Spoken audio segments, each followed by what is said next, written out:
Once upon a time, in a faraway land, What are fairy stories? The strange and wondrous place where nothing is as it seems.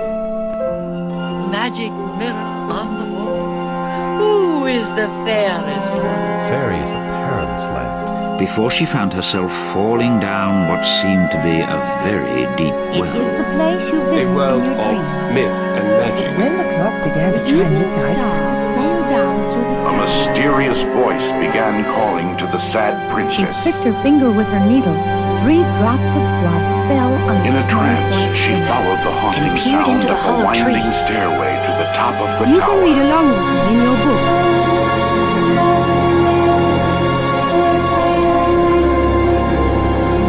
waved her wand and said the magic words. Let's begin now. Well met, witches, and welcome to Storybook, Sacred Lore of Witchcraft.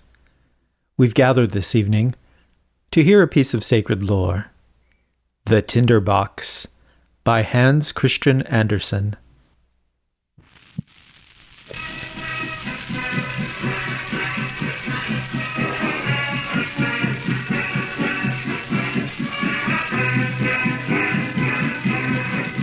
A soldier came marching along the high road.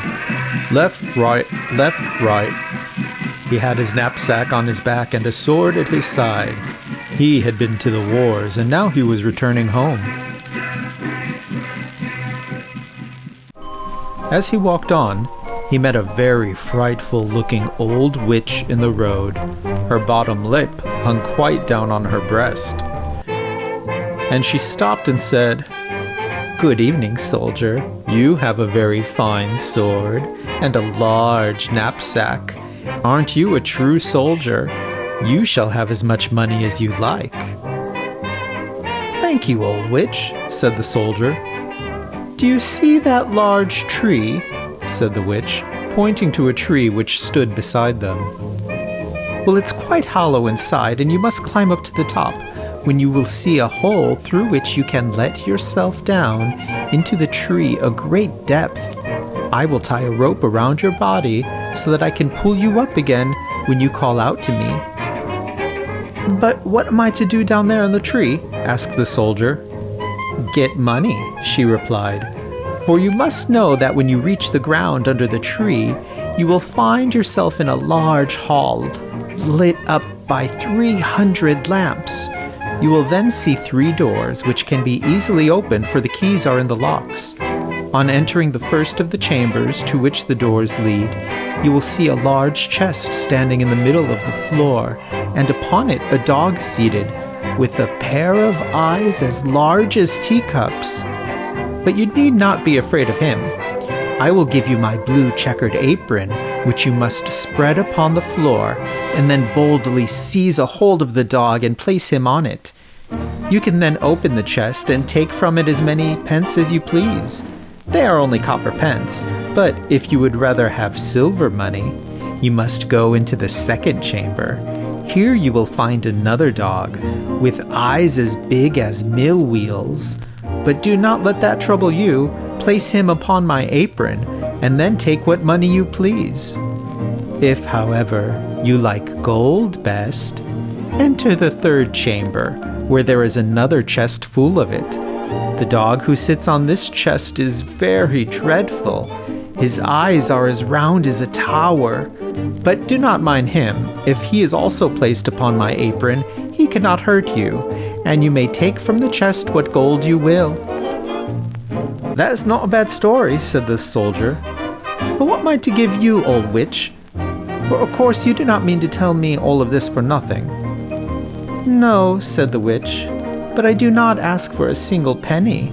Only promise to bring me an old tinder box which my grandmother left behind the last time she went down there." "Very well, I promise. Now tie the rope around my body." "Here it is," replied the witch, "and here is my blue checkered apron." As soon as the rope was tied, the soldier climbed up the tree and let himself down through the hollow to the ground beneath. And here he found as the witch had told him, a large hall in which many hundred lamps were all burning. Then he opened the first door. Ah!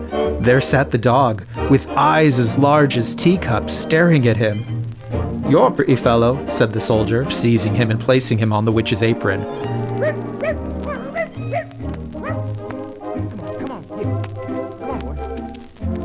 While he filled his pockets from the chest with as many pieces as they would hold.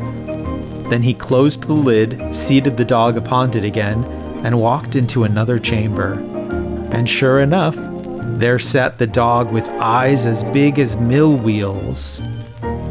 "You better not look at me in that way," said the soldier. Then he seated him also upon the apron and opened the chest. But when he saw what a quantity of silver money it contained, he very quickly threw away all the coppers he had taken and filled his pockets and his knapsack with nothing but silver. Then he went into the third room, and there the dog was really hideous. His eyes were truly as round as towers, and they turned round and round in his head like wheels. "Good morning," said the soldier, touching his cap, for he had never seen such a dog as this in his life. But after he looked at him more closely, he thought he had been civil enough, so he placed him on the floor and opened the chest. Good gracious, what a quantity of gold there was!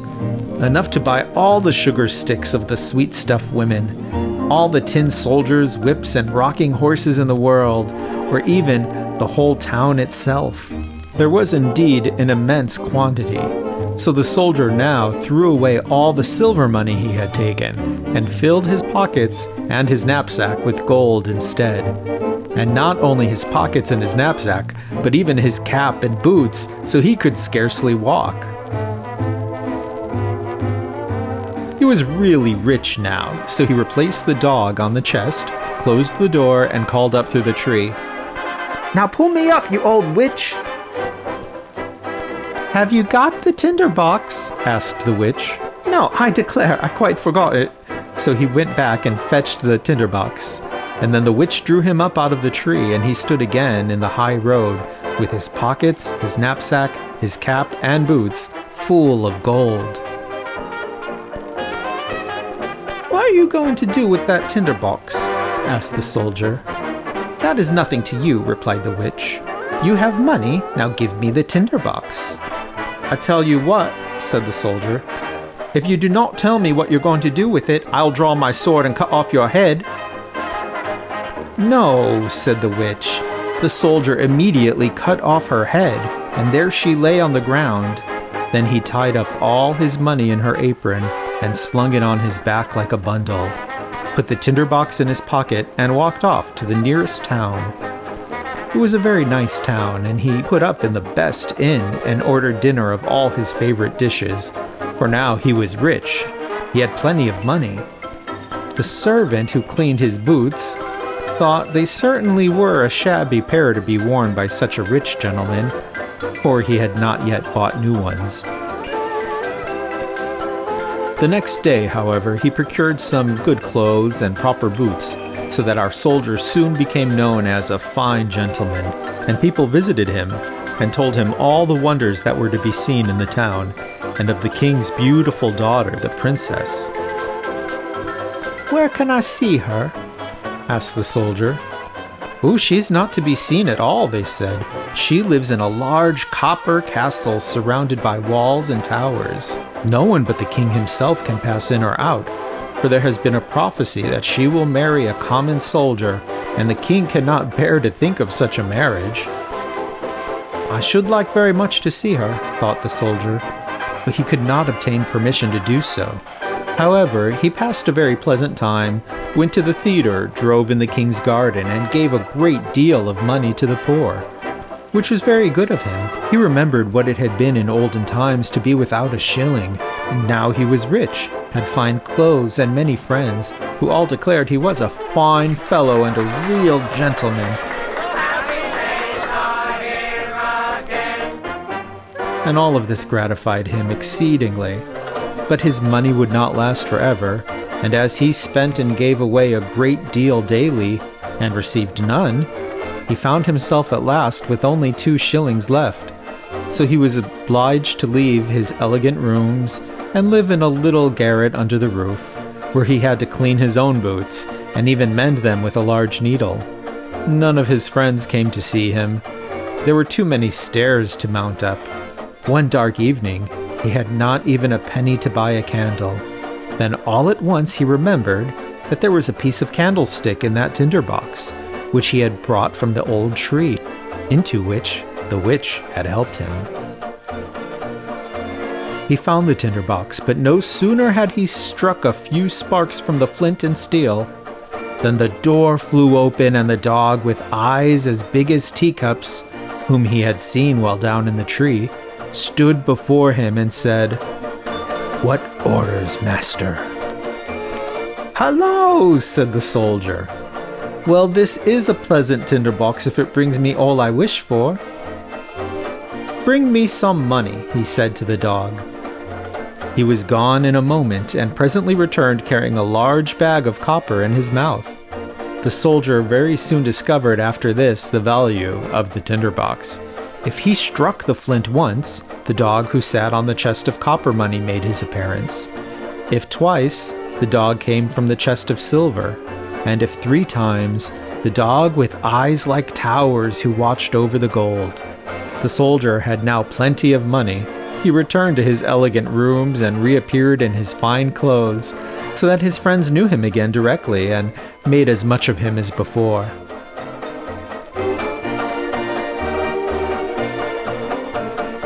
Happy days are here again, the skies above are clear again. Let us sing a song of cheer again. Happy days are here again. All together shout it now, there's no one who can doubt it now. So let's tell the world about it now. Happy days are here again. Your cares and troubles are gone. There'll be no more from now on. Happy days are here again. The skies above are clear again. Let us sing a song of cheer again. Happy days are here again. Your cares and troubles are gone. There'll be no more from now on. Happy days are here again. The skies above are clear again. Let us sing the song of cheer again. Happy days are here again. Happy days are here again. After a while, he began to think it was very strange that no one could get a look at the princess. "Everyone says she is beautiful," thought he to himself. "But what is the use of that if she is just shut up in a copper castle, surrounded by so many towers? Can I by any means get to see her? Stop, where is my tinder box?" Then he struck a light, and in a moment the dog with eyes as big as teacups stood before him.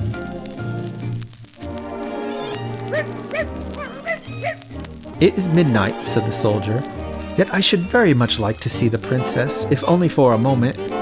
The dog disappeared instantly, and before the soldier could even look around, he returned with the princess. She was lying on the dog's back, asleep, and looked so very lovely that everyone who saw her would know she was a real princess. The soldier could not help kissing her, true soldier as he was. Then the dog ran back with the princess, but in the morning, while at breakfast with the king and queen, she told them what a unique dream she had had during the night, of a dog and a soldier, that she had ridden on the dog's back and been kissed by the soldier.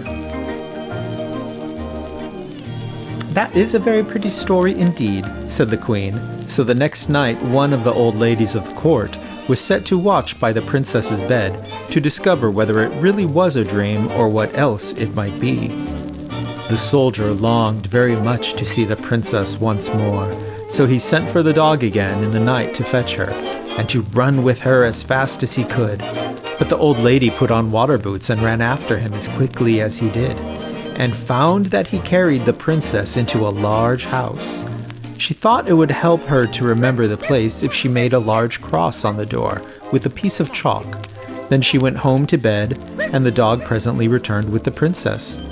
But when he saw that a cross had been made on the door of the house where the soldier lived, he took another piece of chalk and made crosses on all the doors in town, so that the lady-in-waiting might not be able to find out the right door. Early the next morning, the king and queen accompanied the lady and all the officers in the household to see where the princess had been. "Here it is," said the king when they came to the first door with a cross on it. "No, my dear husband, it must be that one," said the queen, pointing to a second door having a cross also. "And here is another, and there is another," they all exclaimed, for there were crosses on all the doors in every direction. So they felt it would be useless to search any farther, but the queen was a very clever woman. She could do a great deal more than merely ride in a carriage.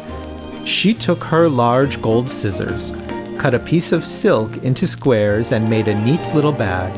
This bag she filled with buckwheat flour and tied it around the princess's neck.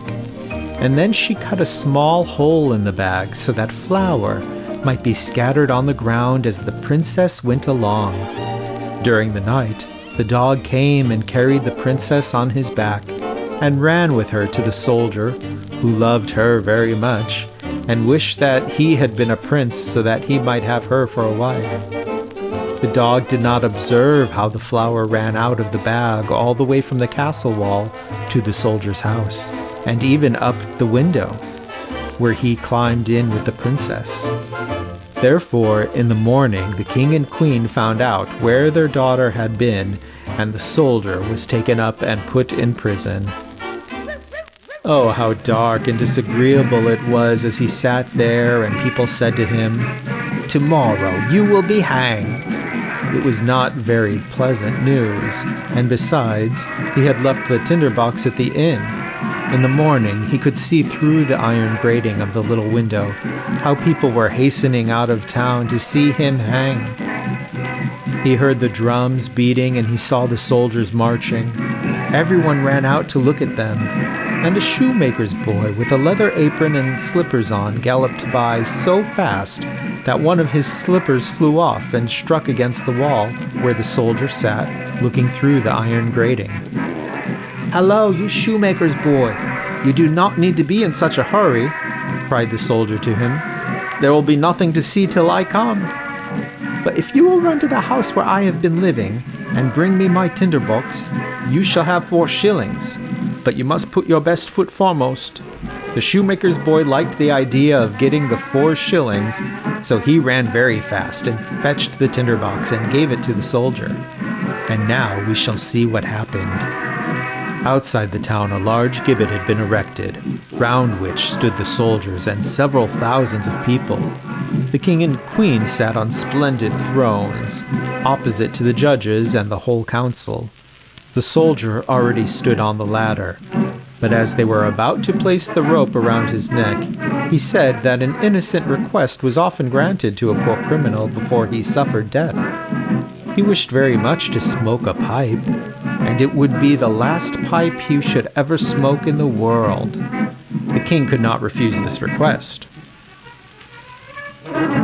So the soldier took his tinderbox and struck fire once, twice, thrice, and there in a moment stood all the dogs. The one with eyes as big as teacups, the one with eyes as large as mill wheels, and the third whose eyes were like towers. "Help me now that I may not be hanged," cried the soldier. He would never grumble if I came home late. He'd just fuss around me all agog. In his way he'd kind of say, "Hello there, mate," my old dog. I remember him when he was just a pup. By my side the little chap would jog, prouder than a peacock with his tail stuck out. My old dog. He was no fair weather friend, on him you could depend. He'd a look I'd often seen in Kitty's eyes. no pedigree to show, but roses seem to grow in the corner of the garden where he lies. Whom I was or what I was, he didn't care when the end is written in the log. If I go to heaven, he'll be waiting there, my old dog.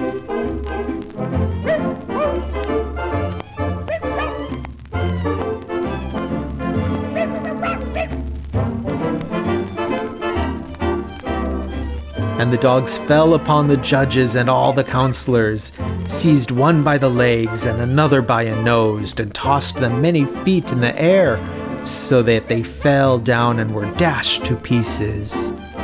"I will not be touched," said the king, but the largest dog seized him as well as the queen and threw them after the others.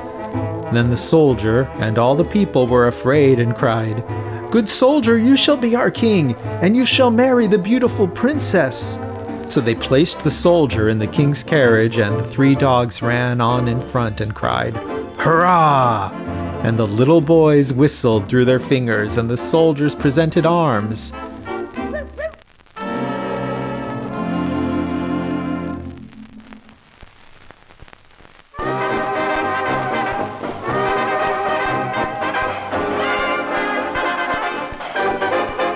The princess came out of the copper castle and became queen, which was very pleasing to her. The wedding festivities lasted a whole week, and the dogs sat at the table and stared with all their eyes. Happy days are here again, the skies above are clear again. Let us sing a song of cheer again. Happy days are here again. All together shout it now, there's no one who can doubt it now. So let's tell the world about it now. Happy days are here again. Your cares and troubles are gone. There'll be no more from now on. Happy days are here again. The skies above are clear again. Let us sing a song of cheer again. Happy days are here again. The end. When we next gather, we will discuss some of the symbols and themes of this story, what magical significance they may have, and how we can adapt them to our own practice. Until then, may all your travels be filled with wonder.